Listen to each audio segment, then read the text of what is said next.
8살 꼬마아이가 초등학교 입학하게 되었습니다. 이 아이는 학교를 즐겁게 다니고 있었습니다. 한 번은 학교의 선생님이 반 아이들에게 한 과제를 내어주었습니다. 그것은 지난 1살 때부터 8살 때까지의 사진을 스크랩해서 가져오는 것이었습니다. 이 아이는 1살 때 찍은 사진, 2살 때 찍은 사진, 그리고 3살 때 찍은 사진 하나씩 도화지에 스크랩을 해서 그것을 마치고 마침표를 찍은 후에 The End라고 적었습니다. 자, 이 학생의 과제를 받으신 선생님은 빙그레 웃으시면서 그 마침표를 쉼표로 바꾸시고 You are beginning 이라고 고쳐 쓰셨습니다. 이 아이는 이제 이야기가 끝났다고 말했으나 선생님은 너의 이야기는 지금부터 시작이다 라고 말씀하시고 있었습니다. 오늘 본문 속에 막달라 마리아와 야고보의 어머니 마리아가 예수님의 무덤을 향해 나아가고 있습니다. 예수님은 십자가에 돌아가신 금요일 장례식을 치루었고, 그리고 그 다음 날은 유대인의 안식일이었습니다. 유대인이 거룩히 지키는 안식일에는 무덤을 찾아갈 수가 없었고, 그 이튿날 곧 오늘 이 주일 새벽에 이 여인들이 향품을 들고 예수님의 무덤으로 나아가고 있었습니다. 그 당시 예수님의 시체는 돌 무덤에 들어가 있었습니다. 사람들은 예수님의 돌 무덤 앞에 3개의 마침표를 찍었습니다. 하나는 무덤을 가로막은 거대한 돌이었습니다. 거대한 돌이 예수님의 무덤을 막고 있었습니다. 두 번째는 그 돌 위에 붙어있는 총독의 봉인이었습니다. 어느 누구도 이 봉인을 해제할 수가 없었습니다.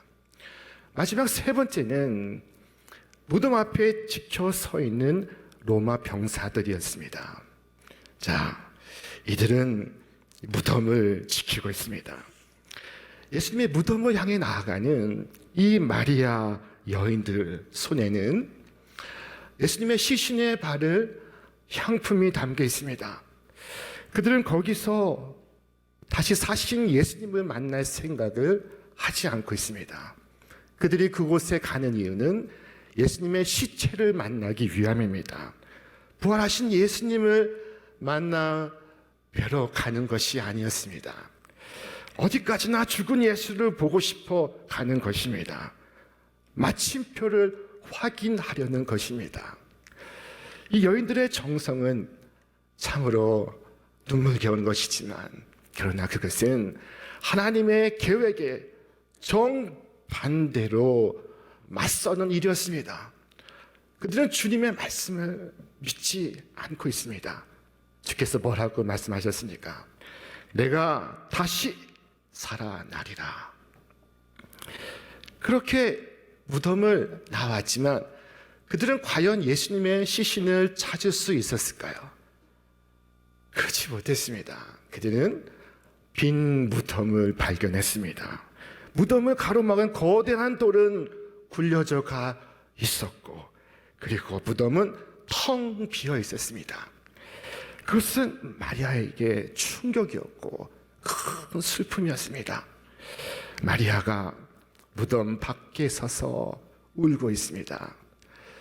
이 슬퍼하는 그녀를 위로하기 위하여 천사가 그녀에게 일러주고 있습니다. 우리 말씀 같이 읽어보겠습니다. 이르되 여자여 어찌하여 우느냐? 이르되 사람들이 내 주님을 옮겨다가 어디 두었는지 내가 알지 못함이니이다. 사람들이 내 주님을 옮겨다가 어디 두었는지 내가 알지 못함이니이다. 착한 마리아는 왜 슬퍼하고 있습니까? 이 가련한 여인은 어찌하여 눈물을 흘리고 있습니까? 주님께서 부활하셨는데, 주님께서 더 이상 무덤에 계실 수가 없었는데, 그분이 없다고 불평하고 있는 바로 그대 곁에 서 계십니다. 이처럼 무수한 영혼들이 그것을 깨닫지 못하고 알지 못하여 절망하고 있습니다. 괴로워하고 있습니다. 주님이 없다고 안타까워하고 있습니다. 그러나 주님께서 다시 사셨는데 울고 있어야 할 이유가 무엇입니까?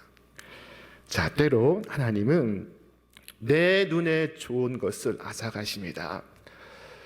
주님께서 내 눈에 좋은 것을 가져가시면 그보다 더 좋은 것을 우리에게 주시기 위함입니다. 마리아는 예수님의 시체를 발견하는 것이 좋은 일이라고 생각을 했습니다. 아마 발견했다면 예수님의 시체를 보고 만족했을 것입니다. 그러나 그것은 잘못된 판단이었습니다. 자, 죽었던 예수님이 다시 살아나시고 다시 사신 구주를 만나는 것보다 더 좋은 일이 어디 있겠습니까? 더 좋은 선물이 어디 있겠습니까? 그녀의 참된 위로가 무엇입니까? 예수님의 죽은 시체를 만나는 것입니까? 살아계신 예수님을 만나는 것입니까? 여러분, 사랑하는 친족을 잃어버리셨습니까? 슬퍼하고 계십니까? 그러나 주님의 음성을 들으십시오. 나는 부활이요 생명이니 나를 믿는 자는 죽어도 살겠고 무릇 살아서 나를 믿는 자는 영원히 죽지 아니하리니 이것을 내가 믿느냐? 자, 구주를 믿고 항상 소망하시기를 바랍니다. 그분이 여러분 곁에 계십니다. 우리는 때로 하나님 앞에 잘못된 소원을 가지고 올 때가 있습니다. 잘못된 바람을 아를 때가 있습니다. 그러나 그때일지라도 간절한 사랑으로 나온 여러분의 그 소원을 하나님께서 바꾸어 가십니다. 더 영원한 것으로, 더 좋은 것으로, 더 큰 것으로, 온전한 것으로 주님께서 바꾸어 가시고 채워 가십니다. 마리아는 죽은 예수님을 기대하고 나왔으나 그는 곧 다시 사신 구주를 만날 것입니다. 그 앞에 무릎 꿇고 경배하게 될 것입니다. 자, 무덤을 막았던 돌은 굴려가 버렸습니다. 성경은 말씀하기를 주의 천사가 하늘로부터 내려와 돌을 굴려내고 그 위에 앉았는데 라고 말씀합니다. 천사가 돌 위에 앉아 있습니다. 저 굴러가 버린 저 돌, 천사가 앉아 있는 그 돌은 주님의 승리의 기념비입니다. 주님의 승리의 기념탑입니다. 자, 주님의 그 승리는 나를 위한 것입니다. 주님이 죽음을 이기셨으므로 나는 두려워하지 않습니다. 무서워하지 않습니다. 여러분, 예수님의 이 부활이 나의 부활이 되시기를 바랍니다. 결코 눈앞에 절망의 마침표를 찍지 않기를 바랍니다. 절망의 마침표를 굴려내어 소망의 쉼표로 바꾸어 가시기를 바랍니다. 사람들은 죽음 곁에 거대한 바위를 놓고서 마침표를 찍습니다. The end라고 적습니다. 자, 그러나 주님께서 마침표를 굴려내시고 You are beginning 이라고 말씀을 하십니다. 오늘 본문 속에서 마리아에게 세 가지 명령이 주어지고 있습니다. 그 첫째는 무서워하지 말라 였습니다. 무엇을 무서워하지 말라고 말씀하시는 것일까요? 먼저 우리의 지난 과거를 무서워하지 말라. 우리의 지난 잘못을, 우리의 지난 죄악을 무서워하지 말라.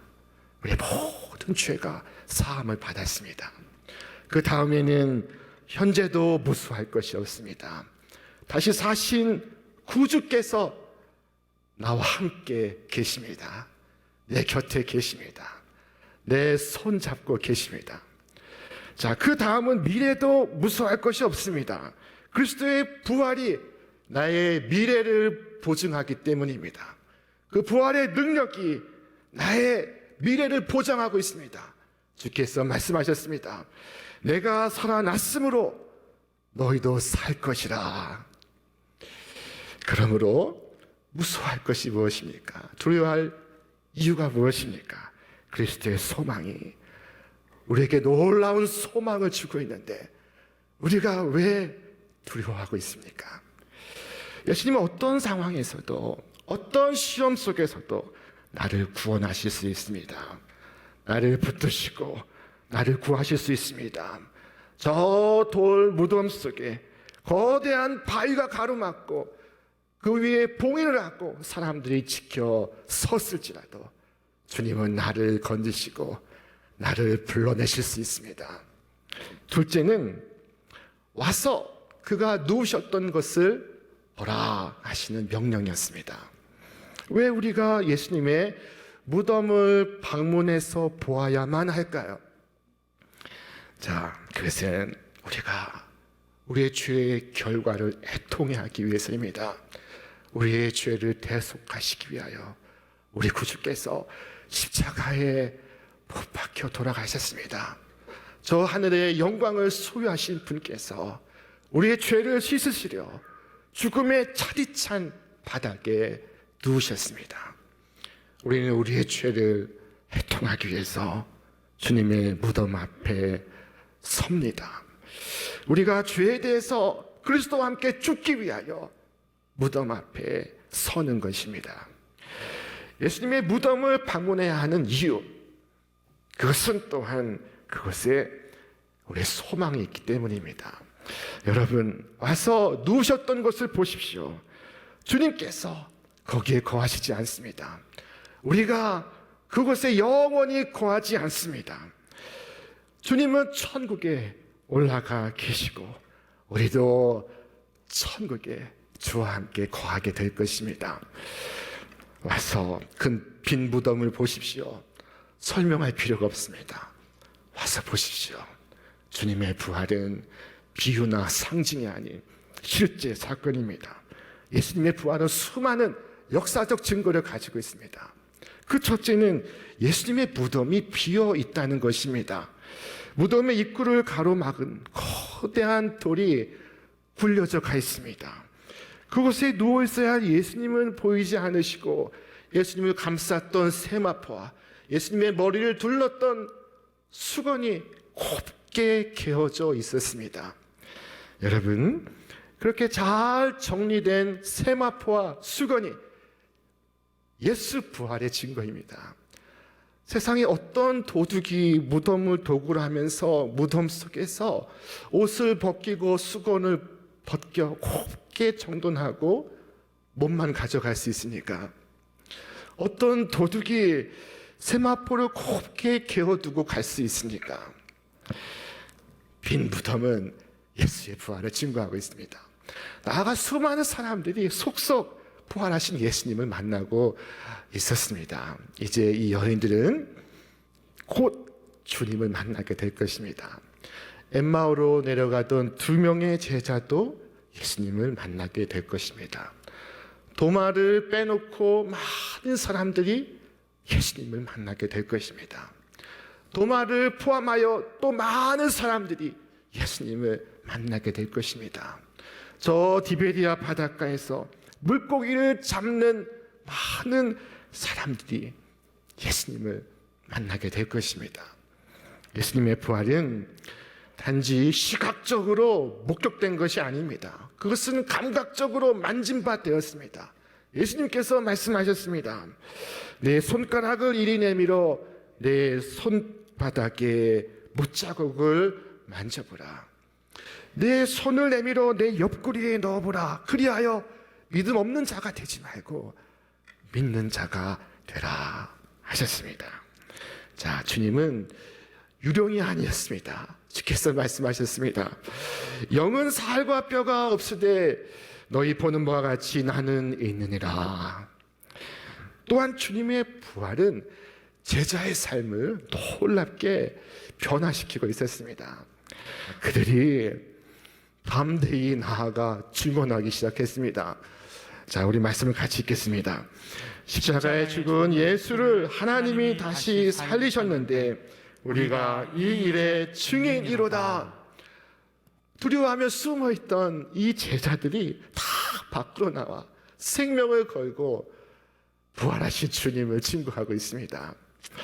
어떤 위험도 두려워하지 않습니다. 어떤 위협도 두려워하지 않습니다. 핍박과 박해가 그들을 막을 수 없습니다.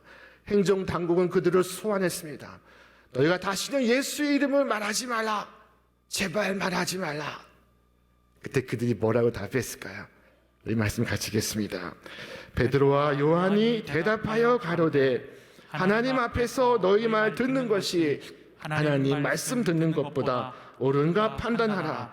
우리가 보고 들은 것을 말하지 아니할 수 없다 하니, 우리가 본 것을 못 봤다고 말할 수 없다. 우리가 들은 주님의 그 음성을 못 들었다고 말할 수가 없다. 그리스도의 부활이 이들을 이만큼 바꿔놓았습니다. 만일 그들이 주님의 시체를 감추어 놓고 거짓말을 하는 것이라면 그들이 이렇게 담대히 증언할 수 없고 이렇게 기꺼이 순교할 수가 없습니다. 진리를 위해 죽는 이가 혹 있어도 거짓을 위하여 순교를 각오하는 사람은 없습니다. 잠시 동안은 속일 수 있어도 영원토록 속일 수는 없습니다. 몇 사람을 속일 수 있어도 온 인류를 속일 수는 없습니다. 이처럼 수많은 증거들과 순교를 불사한 제자의 증언들이 그리스도의 부활을 증언하고 있습니다. 주님의 부활을 접한 이들마다 불신앙이 깨어지고 새 생명이 가득하고 하늘의 환희가 임했습니다. 그들에게 두려움이 있었습니다. 그러나 하나님 외에는 아무것도 두렵지 않았습니다. 죄도 사망도 핍박도 순교도 두렵지 않았습니다. 거침없이 복음을 전하고 체포되어 천사의 얼굴을 하며 원수를 위해 기도하면서 순교하는 그들의 모습을 보십시오. 자, 그들은 원수를 위해 기도하면서 주님 앞에 나아갈 수 있었습니다. 여러분, 와서 그가 누우셨던 것을 보십시오. 그리고 즐거워하시기 바랍니다. 왜냐하면 그분의 부활이 나의 부활을 예고하기 때문입니다. 말씀 읽겠습니다. 사망이 한 사람으로 말미암았으니 죽은 자의 부활도 한 사람으로 말미암는도다. 아담 안에서 모든 사람이 죽은 것 같이 그리스도 안에서 모든 사람이 삶을 얻으리라. 그리스도의 부활은 나의 부활을 보증하고 있습니다. 주님이 부활하셨으니까 답할 수 있다면 내가 부활할 수 있습니까? 에 대하여 명백한 답을 얻을 수가 있습니다. 자, 마리아를 향한 세 번째 명령은 전파하라 였습니다. 천사는 이르기를 빨리 가서 내 형제들에게 그가 죽은 자 가운데서 다시 살아나셨고 너희들보다 먼저 갈릴리에 가서 너희를 보리라 전하라고 하였습니다. 그리하여 마리아는 큰 기쁨과 두려움을 함께 안고 급히 달려가고 있습니다. 자, 그리고 그 길 위에서 부활하신 그리스도를 만나게 됩니다. 마리아가 땅에 엎드려 경배를 합니다. 주께서 물으셨습니다. 평안하뇨? 주님의 뜻을 이루기 위하여 달려가는 그 길 위에서 부활의 주님을 만났습니다. 얼마나 감격스럽겠습니까? 이후에 그 발걸음이 얼마나 가벼웠겠습니까? 이후에 그 소식을 들은 자들마다 예배하는 자리에서 주님을 만나는 것이 얼마나 큰 감격이었겠습니까? 자, 주님은 거기서 나를 보리라 말씀하셨습니다. 거기란 어디를 말씀하는 것일까요? 바로 갈릴리를 말합니다. 이 갈릴리는 제자들의 삶의 현장입니다. 저들의 치열한 삶의 자리입니다. 살아계신 주님께서 내 삶의 현장에서 나를 보겠다 말씀하십니다. 내가 일하고 땀 흘리고 그리고 쉬고 잠을 자는 삶의 현장에서 나를 만나시겠다 하십니다. 여러분, 우리는 이 세상 속 우리 삶의 현장에서 주님을 만난다는 기대를 가지고 우리에게 주신 사명을 성실하게 이루어가야 할 줄로 믿습니다. 주님을 만날 것이기 때문에 우리는 게으르지 않습니다. 우리는 부주의하지 않습니다. 주님을 만날 것이기 때문에 열심히 주신 사명을 이루어 갈 것입니다. 부활의 주님은 우리에게 언제나 새 삶을 살 수 있는 힘을 주시고 있습니다. 자, 우리는 즐거운 노래를 부르고 있습니다. 부활절이 우리를 바꾸었습니다. 우리는 더 이상 무서워하지 않습니다. 주님의 부활이 우리를 바꾸었습니다. 주께서 살아계시기에 우리는 죽음에도 직면하고 삶에도 직면할 수 있는 용기를 갖습니다. 우리는 더 이상 외로운 사람들이 아닙니다. 주님께서 살아계셔서 나와 함께 계시기에 나는 내 자신을 용납하고 또 이웃들에게 다정한 사랑의 손길을 내어밀 수 있습니다. 우리는 더 이상 흩어진 무리가 아닙니다. 주님께서 살아계시기에 오늘과 같이 부활의 주님을 예배하고 찬송할 수 있습니다. 기뻐할 수가 있습니다. 우리의 약함과 강함 가운데서 그리고 주님의 통치가 임하시라는 약속 안에서 우리가 주님을 예배하고 있습니다. 부활하신 구주, 희망과 생명의 주님은 주님을 부인한 베드로에게도, 주님을 의심한 도마에게도, 주님을 핍박한 바울에게도 변화된 삶을 살아갈 수 있도록 초대하시고 있습니다. 복음은 바로 이것입니다. 성경대로 죽으셨다가 우리 죄를 위하여 장사 지낸 바 되셨다가 성경대로 다시 살아나셨다는 것입니다. 주께서 살아나심으로 우리도 모든 절망을 딛고 살아날 수가 있습니다. 자, 이 땅에서 가장 불쌍한 사람은 죽음이 끝이라고 생각하는 사람입니다. 더 불쌍한 사람은 오늘의 절망의 The End라고 마침표를 찍는 사람입니다. 여러분, 그리스도께서 다시 사셨는데 왜 슬퍼하십니까? 왜 울고 계십니까? 왜 낙심해 계십니까? 여러분, 범민하지 마십시오. 여러분이 상상한 것 그 이상의 은혜를 하나님께서 예비하시고 계십니다. 이 여인들은 죽은 예수님을 만나러 갔다가 다시 사신 구주를 만나고 있었습니다. 우리의 끝은 절망이 아닙니다. 우리의 끝은 소망이요. 우리의 마지막은 죽음이 아닌 생명이요. 슬픔이 아닌 기쁨이며 그것은 영생이요. 천국이요. 구원인 것입니다. 그리스도의 부활은 우리 인생의 모든 문제에 대한 해답을 제시하고 있습니다. 문제는 많지만 해답은 이 한 가지입니다. 예수께서 부활하셨습니다. 그 부활의 능력으로 이 세상을 살아가시는 저와 여러분 되시기를 바랍니다. 그리고 이 부활의 소식을 나만의 비밀로 간직하지 마시길 바랍니다. 주께서 가서 전하라 말씀하셨습니다. 가서 말하라. 이 모든 것을 모든 사람에게 알게 하라. 모든 사람으로 이 믿음 안에 들어오게 하라. 모든 사람으로 구원을 얻게 하라. 우리에게 명령하시고 있습니다. 여러분, 오늘 우리에게 주시는 이 하늘의 기쁨과 감사가 똑같이 내 형제 자매들도 기다리고 있는 소식이라는 것을 여러분 확신하시고 담대히 나가서 말씀하시기를 바랍니다. 여러분, 그들에게 십자가에 달리신 그리스도를 바라보기만 해도 살 수 있다고 말해 주시기를 바랍니다. 부활의 주님 안에서 우리 모두가 삶을 얻을 수 있다고 전파하시기를 바랍니다. 오늘 이 아침 이 부활의 기쁨이, 부활의 영원한 승리가 여러분 생애 속에, 심령 속에, 가정 속에, 일터 속에 충만하시기를 주님의 이름으로 축원합니다. 축원합니다.